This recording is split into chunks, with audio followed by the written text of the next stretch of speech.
講到這強烈風颱巴威呢，繼續挖進咱台灣。氣象署下晡2點半的時陣發布海上風颱警報，台東的海邊啊，這海湧已經變較真大咯。按算明仔載透早呢，就發布陸上警報。氣象署也講，這巴威是25年來暴風半徑上界大的風颱，各地呢就要注意這大水雨的災情。拜五這時呢，北部和東北部雨會愈來愈明顯，要若拜五暗到拜六早的雨會落真大陣，請咱的觀眾朋友就要特別注意這風雨所引起的災情。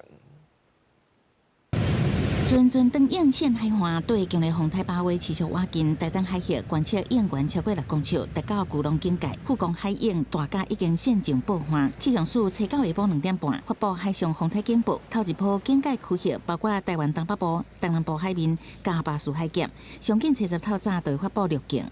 預計在明天下午左右，它就會逐漸通過台灣的北部海面。大致上，它還是有一些機會是更靠近台灣一點點，尤其它的環流是比較大的哦。氣象署指出，巴威是25年來暴風半徑上大風颱，暴風圈將要加過台灣坎去，各地要注意強風大水雨，而且拜五日時北部、東北部雨會變大，拜五暗時加拜六日時雨會更加激烈，尤其北部地區加中部、東北部山區會有局部大水雨。等級以上，路架變橋仔色，甚至變白，風力嘛袂使無注意。沿海地區較有9級至11級的強陣風，桃園以北、宜蘭甲離島有可能出現12級以上的強陣風。愛甲北來暗時風颱離開了後，各地風雨再慢慢變細。北部的山區可能會有豪雨等級以上的降雨，甚至到中部的山區也有局部的豪雨等級以上的降雨。颱風中心逐漸通過之後，帶進來比較偏向是西風到西南風，甚至中南部地區也有可能會出現局部性的豪大雨。新竹以北、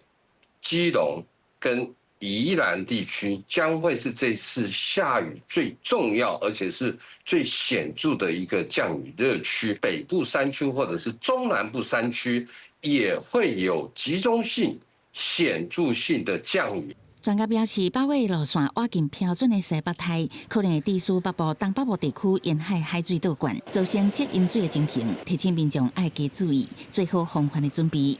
記者綜合報道。